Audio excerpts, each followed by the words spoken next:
Hello, everyone, and thank you for the organizers to invite me to talk about the geomorphology of the Ore region in this actually great event. So the geomorphology of Ore region in the light of geological, geomorphological, and fieldwork evidence actually will give us an idea about why Ur actually was a great city and why it has been built on that location rather than anywhere else in southern Mesopotamia. And when we say geomorphology or geology, we should always take into account the geomorphology and geology of the southern Mesopotamia as a whole. So to understand the landscape archaeology, the geomorphology or geology of any area, we should understand the floodplain itself and its geology, its geomorphology, because Ur region located within the large floodplain. So I will talk about these things. Ur is located in a relatively high topographic area, the edge of Albaten Great Fan. Therefore, it was more protected from high flooding. The land around Ur was irrigatable and suitable for farming, not only covered by marshes water. Ur received water from Euphrates and Tigris. So Ur wasn't located by significant river, actually. It was just by branches, whether Tigris or Euphrates. When rivers passed Ur, actually, they continued running inside the marshes until they reach the Gulf. So Ur wasn't directly open to the marshes or the Gulf. Tigris and Euphrates were free to move anywhere inside the floodplain of southern Mesopotamia.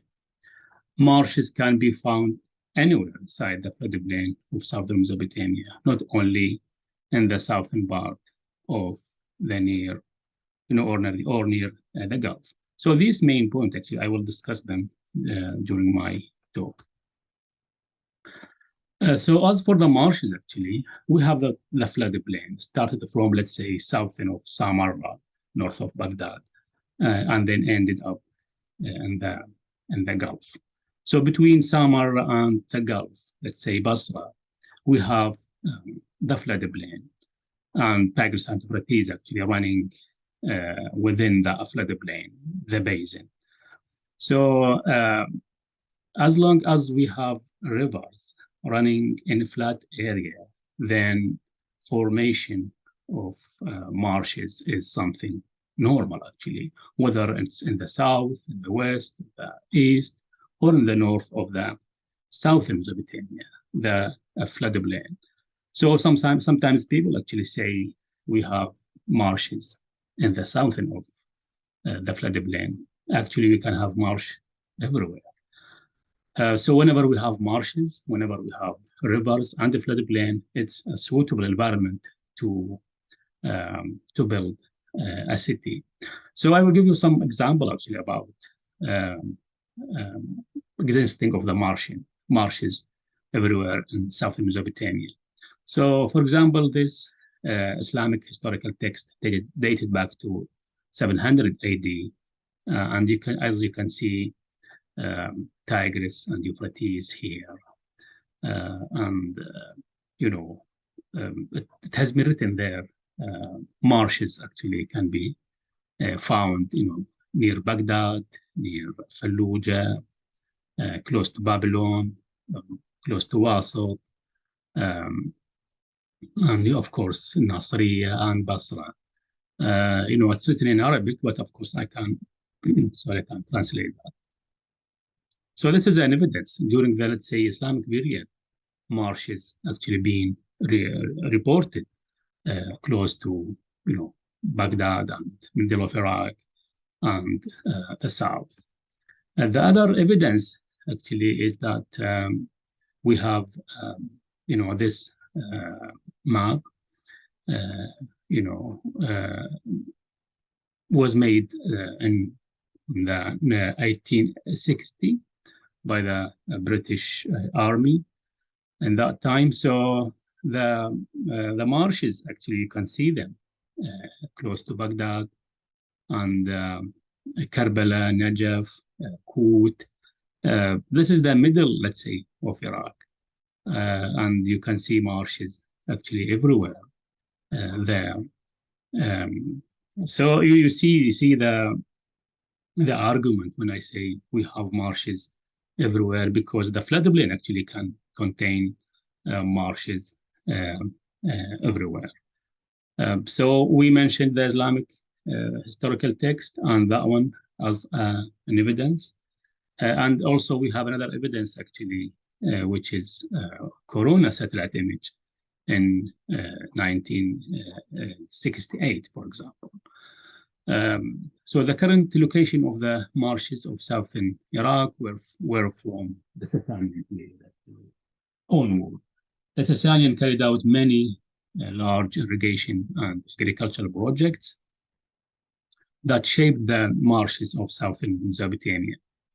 So the location of the marshes was very different during the Sumerian and Babylonian period. It's not that shape, by the way. So sometimes actually scholars or ordinary people, when they see the marshes, the current marshes, they say, okay, this is the marshes of Ur or Lagish or Gersu or Basra or any site. Actually, no. During these marshes actually were formed during the Sasanian period, and then Ottoman, and then until now. Of course, the shape of the marshes actually during the Sumerian and Babylonian was totally different from the current shape.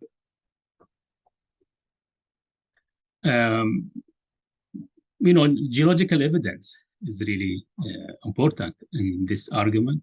So I dug lots of boreholes using hand augers, as you can see, and I dug everywhere actually in southern Mesopotamia, from Baghdad to Basra.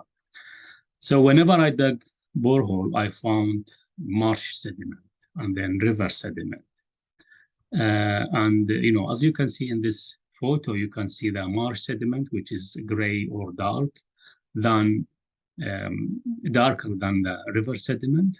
And so when considering Ur as a big city, we should consider the existing river and marshes environment. I mean, two of them, the marshes and river, not one of them. So yet I saw actually many scholars arguing that Ur relied on the marshes, or they say Ur is marshy site without considering the need for river environment. So that's why actually I think the argument of Ur relying on the marshes, only marshes, is wrong. Actually, Ur is similar to any ancient city in Iraq. It should have actually marshes and river sediment in the same time. This is another photo of the marshes, how can actually recognize the marsh sediment. So you can see the fossils and the green or dark sediments. In southern Mesopotamian floodplain, we have two primary environments, riverine and marshy. In every part of southern Mesopotamia, you can find an alternation or exchange, succession between these two main environments. So rivers environment actually cannot last for long, and the same thing with the marshes. So we cannot have marshes for 3,000 years or 1,000 years, for example. And the river cannot be stayed in its place for 500 years or 400 years or 1,000 years. Rivers are changing, marshes are changing as well. So we need to take into account these facts actually before jumping to any conclusion. And as you can see in this photo, we have a marsh sediment, dated to 4,900 BC. And then we have river sediment, and then marsh sediment again. And then we have long, or thick sediment of river, and then we have marshes.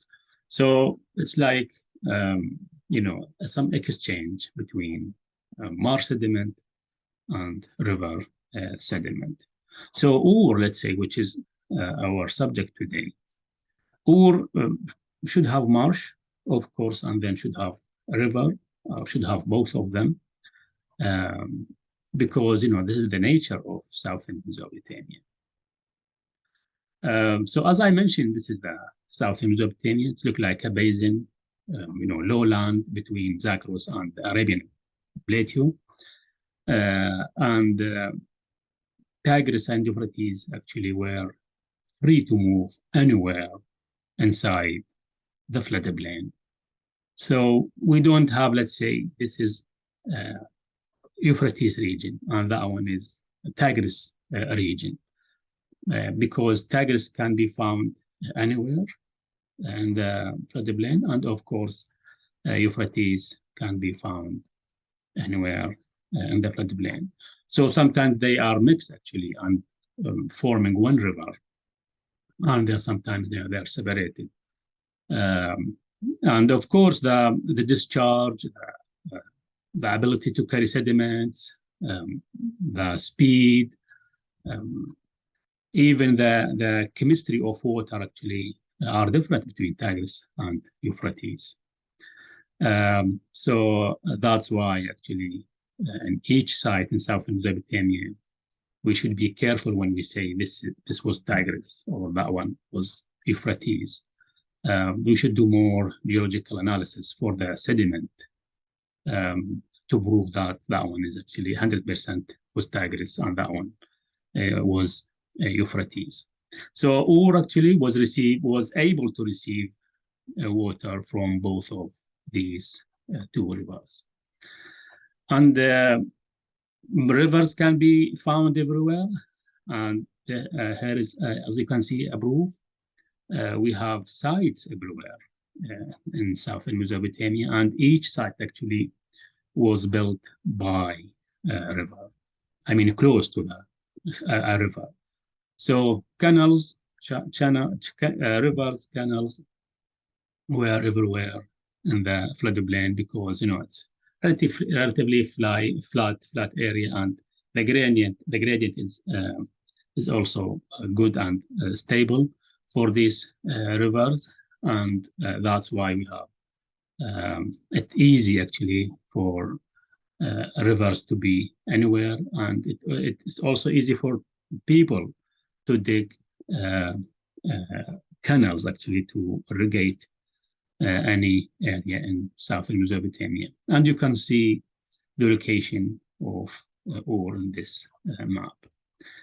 As I mentioned, as you can see these, let's say, channel or river or canals network in southern Mesopotamia.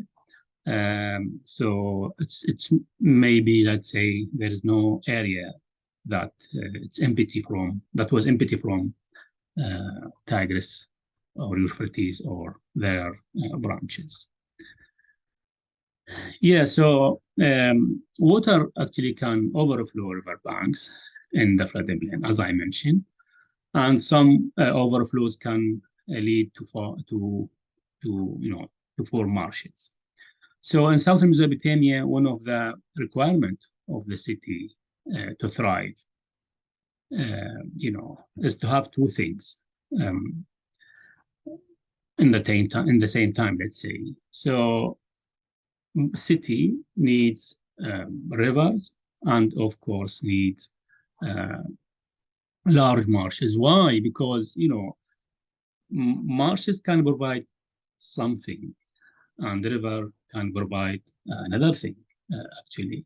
And both of these two things actually needed to city to be a big city, to be a capital city, to be a thrive city, rather than a small, unmentioned, forgettable, let's say, simple city. The active river can provide essential water resources for agriculture.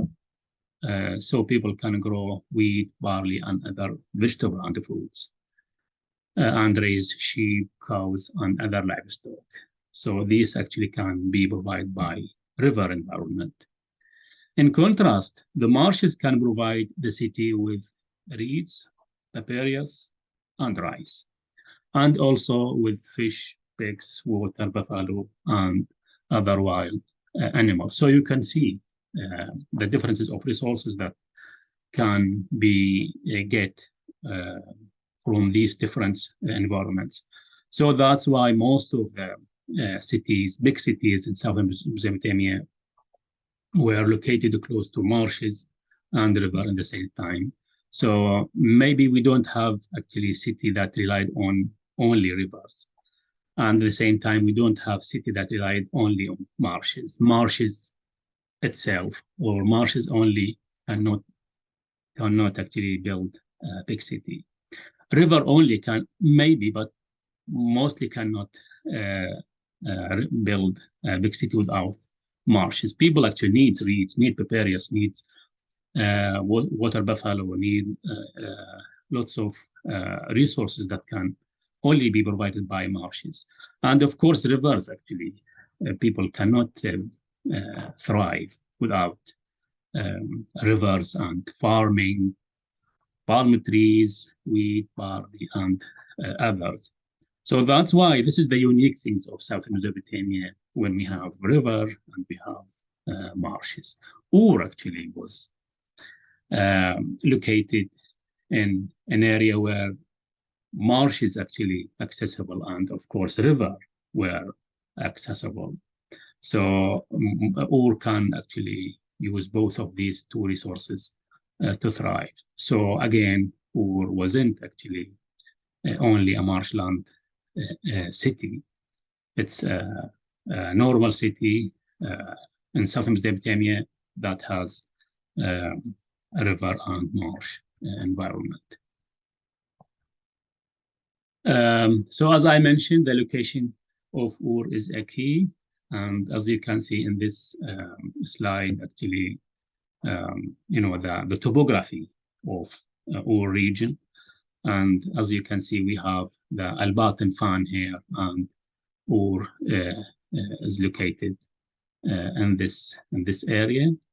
And it's a relatively high topographic area, which is, you know, it's a riverine area. And once it's a riverine area, then a marsh actually can be formed easily. This is another slide.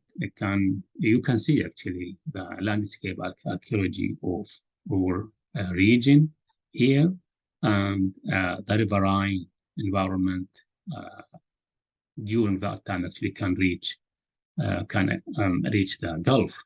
I mean, so Ur has a river for different or numbers of rivers during the times, and in the same times, Ur can have actually marshes close to it. There are, you know, I used, you know, different type of evidence and to study in southern Mesopotamia. For example, with, of course, my colleagues, we did,